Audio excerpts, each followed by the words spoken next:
بسم اللہ الرحمن الرحیم. مہتاب حیدر ڈائلاگ کے نئے پروگرام کے ساتھ آپ کی خدمت میں حاضر ہے. جو بات آپ نے کرنی ہے آج وہ پاکستان میں جو فلڈز کی سچویشن ہے اور جو سیلاب کی تباہ کاریاں ہیں ان پہ گفتگو کرنی ہے. میرے ساتھ شرکاء میں حسن اور ذیشان مہدی صاحب موجود ہیں. ہم بغیر کسی چیز کا تاخیر کا شکار ہوئے بغیر سیلاب کے حوالے سے اپنی گفتگو کا آغاز کریں گے. جی حسن بھائی، آپ کا کیا خیال ہے کہ اس ٹائم سیلاب کی جو صورتحال ہے اس کے لیے دو چیزیں جو ہے وہ اس ٹائم میں سمجھتا ہوں سب سے امپورٹنٹ ہے. ایک تو ریلیف اور ریلیف کے بعد ریہیبلیٹیشن کا کام. اس کے بارے میں آپ کیا سمجھتے ہیں؟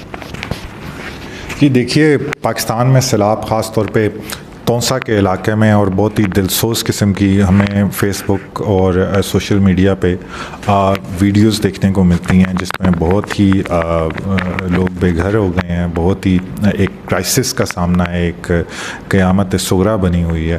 لوگ نہ صرف بے گھر ہوئے ہیں بلکہ بے انتہا اموات ہوئی ہیں.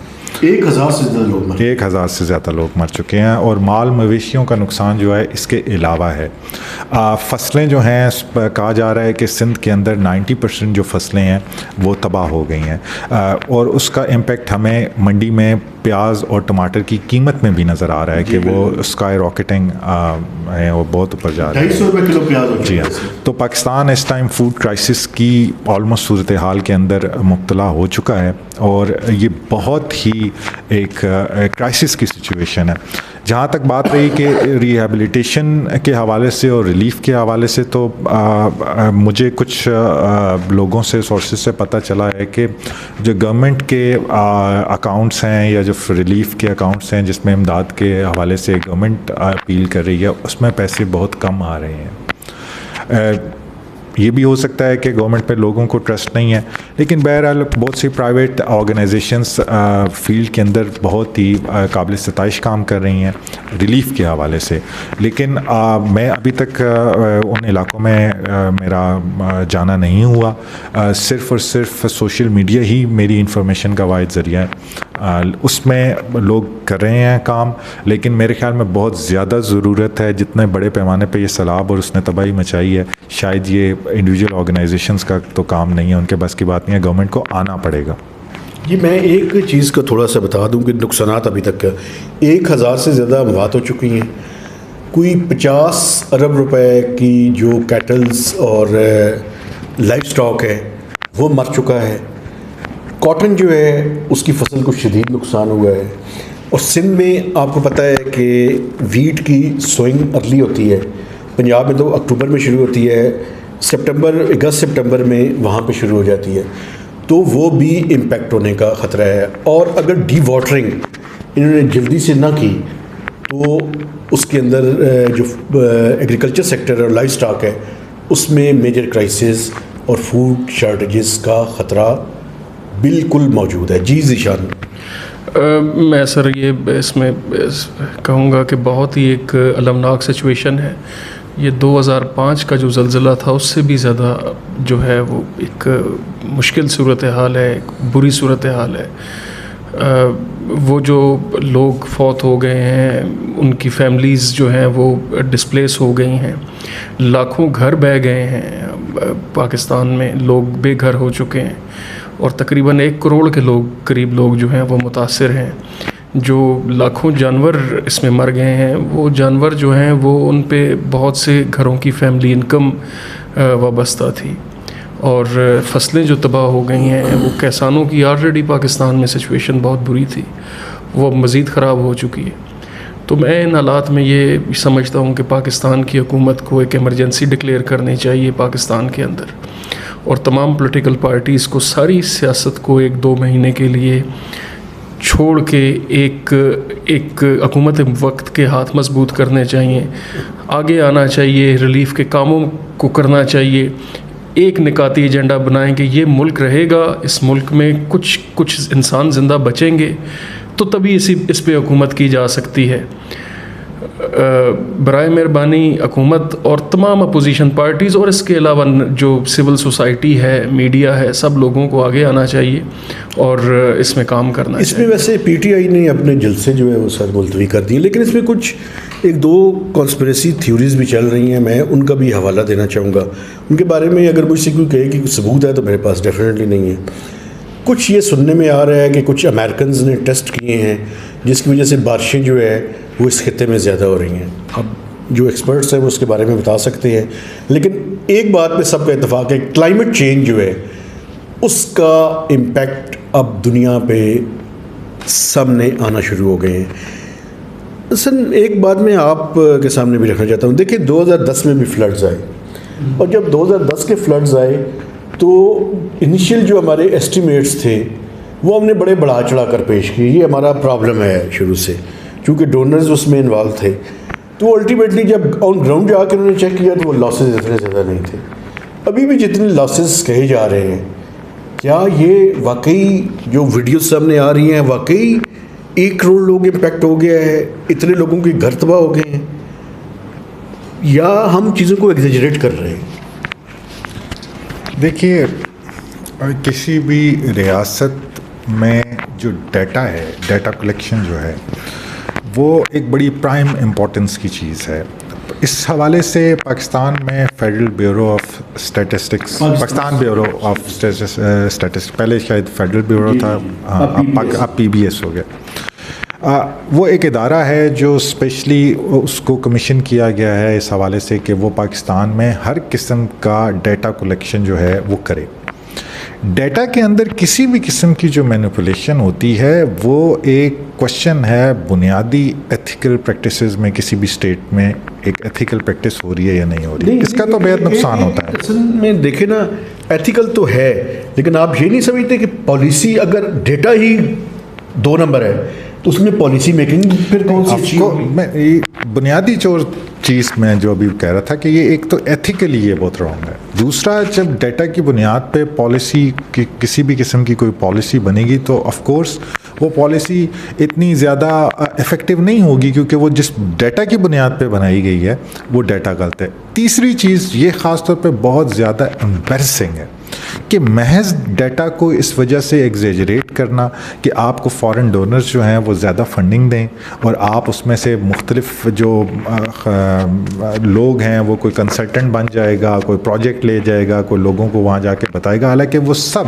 ڈیولپمنٹ سیکٹر پاکستان کے اندر جتنا بھی کام کر رہا ہے وہ سارا سوائے 5 اسٹار ہوٹلز کے اندر سیمینارز اور کوئی افیکٹو کام وہ کسی بھی ایریا میں کر رہا ہے, وہ افیکٹو کام نہیں کر رہا. صرف اور صرف باہر کے لوگوں کے ٹیکس پیئر کے پیسے ہیں جو یہ ڈونر آرگنائزیشنز ہیں یہ کلیکٹ کرتی ہیں, اور مختلف ملکوں میں جا کے یہ اس قسم کے کام کرتی ہیں جو کہ ان لوگوں کے کسی کام کا نہیں ہوتا.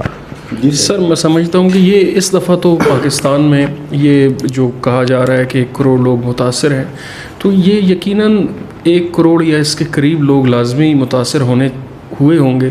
اس کی وجہ یہ ہے کہ پاکستان کے چاروں صوبوں میں, گلگت بلتستان میں, آزاد کشمیر میں, پاکستان کا کوئی ایسا صوبہ نہیں رہا, پاکستان کا کوئی ایسا ڈسٹرکٹ نہیں رہا جو افیکٹ نہ ہوا ہو. تو سچویشن بہت بری ہے, انٹرنیشنل کمیونٹی کو بھی سامنے آنا چاہیے. اور اگر 1 کروڑ لوگوں سے کچھ کم لوگ بھی متاثر ہوئے ہیں تو جو لوگ متاثر ہوئے ہیں وہ بہت بری طرح متاثر ہوئے ہیں. جن لوگوں کے گھر نہیں رہے, جن لوگوں کے مال مویشی نہیں رہے, جن لوگوں کے فیملی کے سربراہ نہیں رہے, جن لوگوں کے بچے نہیں رہے, اس سے بڑی ٹریجڈی تو ہو نہیں سکتی, چاہے وہ 90 لاکھ ہیں, 80 لاکھ ہیں, وٹ ایور جتنے بھی. لیکن ذیشان مہدی صاحب, اس پہ کوئی قانون ہونا چاہیے کہ اگر کوئی بھی ایجنسی, کوئی بھی آرگنائزیشن کسی پاکستان کی گورنمنٹ کی اگر وہ ڈیٹا کو مس ریپرزینٹ کرے تو دیکھیں حقدار, ہمارا بھی یہی کہنا ہے, ماننا ہے کہ حقدار کو اس کا حق ملے. حقدار کو حق اسی صورت میں ملے گا جب ایک افیکٹو پالیسی بنے گی, بالکل بالکل. یہ تو اس میں قانون سازی, اس میں تھوڑا سا سخت ہونا چاہیے. ہم انفلیشن کے, ہم اکنامک جتنے بھی انڈیکیٹرز ہیں اس میں بھی دیکھتے ہیں ہمیں ڈیٹا مینوپولیشن نظر آتا ہے, ہمیں مارکیٹ کا ڈیٹا نہیں ملتا, ہمیں بہت سے سوشل سیکٹرز میں ڈیٹا نہیں ملتا. ایک اور چیز, ایک فیڈرل گورنمنٹ نے نیشنل ڈیزاسٹر مینجمنٹ اتھارٹی بنائی ہوئی ہے. اس اتھارٹی پہ ماشاءاللہ وہ اتھارٹی بنی ہوئی ہے. اب ہونا یہ چاہیے تھا, جو اس کا بیسیکلی کنسیپٹ تھا کہ اس کے تحت آپ نے بنانا تھا PDMA, provincial disaster management authority. اس سے نیچے DDMA بنانی تھی, ڈسٹرکٹ ڈیزاسٹر مینجمنٹ اتھارٹی.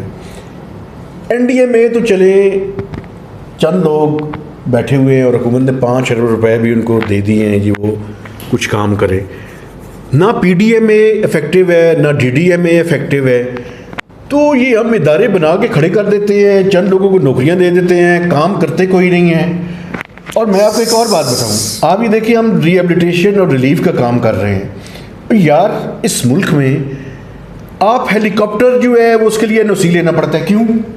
دیکھیے ہمارے یہاں ادارے, آپ کی بات درست ہے, ادارے کام کرنے کے لیے نہیں بنائے جاتے بلکہ تنخواہ لینے کے لیے بنائے جاتے ہیں اور مختلف لوگوں کو ایڈجسٹ کیا جاتا ہے اس میں. اور ہمارا اس ادارے کا, جس کے میں معذرت کے ساتھ ان کی بات کو بڑھا تو گورننس ہم نے آج تک سیکھی ہی نہیں ہے. یہ آپ کی بات بالکل درست ہے. ایک فیڈرل لیول پہ اگر ایک ادارہ ہے تو اس کو پروونشل لیول پہ بھی ہونا ہے, اس نے ڈسٹرکٹ لیول پہ بھی ہونا ہے. جو ٹیئرز آف گورننس ہیں, ہم آج بھی آپ کی لوکل گورنمنٹ جو ہے وہ اس ملک کے اندر نہیں ہے. جس ملک کے اندر لوکل گورنمنٹ نہیں ہے اور ڈیموکریٹک طریقے سے وہ لوکل گورنمنٹ نہیں ہے, آپ اس ملک میں کیسے یہ ایکسپیکٹ کر سکتے ہیں کہ اس ملک میں کبھی ڈیموکریسی آئے گی؟ میں سر اس میں یہ ایڈیشن کروں گا کہ یہ 2010 کے سیلاب سے پہلے 2005 کا جب زلزلہ آیا تھا تو ایرا کا جو محکمہ تھا وہ بدنام زمانہ محکمہ تھا. اربوں روپے کھربوں روپے کھا گئے تھے وہ لوگ, اور کوئی اس کی اکاؤنٹیبلٹی نہیں ہوئی آج تک. کوئی اس میں کوئی فکس نہیں کیا گیا کہ کون لوگ رسپانسبل تھے, اور متاثرین کے پیسے, یتیموں کے پیسے, بیواؤں کے پیسے, وہ لوگ جن کے گھروں کے اوپر چھت نہیں رہے, جن کے بچے مر گئے, ان کے پیسے کھائے گئے اس ملک میں. تو یہ بات بالکل درست ہے کہ پاکستان میں ادارے اگر بنائے جاتے ہیں تو وہ کام نہ کرنے کے لیے بنائے جاتے ہیں. میں بڑھاؤں گا اس بات کو, وہ کرپشن کرنے کے لیے, مال حرام کا ارتکاز کرنے کے لیے بنائے جاتے ہیں. آپ یہ دیکھیں نا جی, یہ دیکھیں یہ ہیلی کاپٹرز نہیں ہوں گے تو ریلیف کا کام کیسے ہو سکتا ہے؟ پھر الٹیمیٹلی کیا ہوتا ہے, ہمیں آرمی کی ہیلپ لینی پڑتی ہے. لیکن اس سے پہلے آپ یہ جو ہیلی کاپٹرز ہیں اس کے NOCs ختم کیوں نہیں ہو سکتے؟ اس ملک میں ریگولیشنز کیوں نہیں ٹھیک ہو سکتی؟ اور جب تک ریگولیشنز ٹھیک نہیں ہوں گی سر, اور لاز اس کے ساتھ, کوئی کام ٹھیک نہیں ہو سکے گا. جلدی سے ختم کر دیں. میں آپ سے یہی بات کر رہا ہوں کہ جس ملک کے اندر ہیلی کاپٹرز کے حصول فار سول پرپسز ایک مسئلہ ہو, ہیلی کاپٹر کوئی اتنی بڑی چیز نہیں ہے, یہ کوئی اتنی بڑی ٹیکنالوجی اب آج کی دنیا میں نہیں ہے. یہ کیوں نہیں ہے پرائیویٹ آپ کے جو ریسکیو 11 22 ہے ان کے پاس کیوں نہیں ہے؟ یہ ڈسٹرکٹ گورنمنٹ کے پاس ہونے چاہیے, اور ایک نہیں 4 4 5 5 ہونے چاہیے. یہ کوئی ایسی چیز نہیں ہے, یہ کوئی اتنی بڑی چیز نہیں ہے. لیکن بس ہماری یہ بدقسمتی ہے. یہ جو تونسا ہے, تونسا کا اگر واقعی لوکل گورنمنٹ افیکٹو ہوتی تو ایک جس کو میں چلیں عمومی ڈپٹی کمشنر یا ایک میئر اگر ایفیشینٹ میئر ہوتا ہے, یہ اس پورے ڈیزاسٹر کو مینیج کر سکتا ہے. ہمارے ساتھ اگر پروونشل لیول پہ ڈیزاسٹر مینجمنٹ اگر اتھارٹی ہوتی اور ڈسٹرکٹ لیول پہ وہ ہوتی, وہ نہیں. ہمارے ڈسٹرکٹس, ہماری لوکل گورنمنٹس, ہمارے لوگ بے آسرا ہیں. وہاں اسٹیٹ کا ان کا اسٹیٹ کے ساتھ انٹریکشن کیا ہے؟ ان کا اسٹیٹ کے ساتھ انٹریکشن ہے پٹواری کے ساتھ, ان کا اسٹیٹ کے ساتھ انٹریکشن ہے پولیس کے جو اسٹیشن ہے اس کا SHO جو اس کے ساتھ. اس کو اسٹیٹ صرف جو اپنا چہرہ دکھاتی ہے وہ یہ دکھاتی ہے, جو کہ انتہائی سخت ہوتا ہے, جو کہ اس کو کمرے میں داخل نہیں ہونے دیتے, جو کہ اس کی عزت نہیں کرتے. اس کے علاوہ اس کو اسٹیٹ نظر نہیں آتی. ہاں بڑے لوگوں کو اسٹیٹ نظر آتی ہے, جو بڑے لوگ ہیں, جو پڑھے لکھے لوگ ہیں, جو بڑے بڑے دفتروں کے اندر بڑی بڑی تنخواہیں ہیں, وہ دیکھتے ہیں کہ جی اسٹیٹ کیا کر رہی ہے, انہیں تنخواہ ملتی ہے. لیکن ایک عام آدمی کے لیے اسٹیٹ جو ہے وہ ہے ہی نہیں, موجود ہی نہیں ہے. ایک آخری بات کر کے میں اجازت لوں گا. آپ جہاں بھی ہیں, جس کیپیسٹی کے اندر بھی ہیں, جتنی بھی آپ سیونگ کر سکتے ہیں, چاہے آپ 1 روپیہ سیو کر کے یا 100 روپیہ سیو کر کے, اپنے وہ جو آپ کے بہن اور بھائی اس وقت مشکل میں ہیں ان کو ڈائریکٹ جا کے آپ کی مدد کر سکتے ہیں, یا ایسے لوگ جو آن گراؤنڈ کام کر رہے ہیں ان تک آپ اپنی جتنی بھی امداد پہنچا سکتے ہیں. اگر اسٹیٹ اپنا کام نہیں کر رہی تو انڈیویجولس کی ذمہ داری ہے کہ وہ اس ویکیوم کو فل کرے, اور وہاں جا کے جو لوگ بے یار و مددگار اور اللہ کے علاوہ ان کا کوئی آسرا نہیں ہے ان کی جا کے مدد کرے. مہتاب حیدر کو نور ابراہیم تک اجازت دیجیے. خدا حافظ.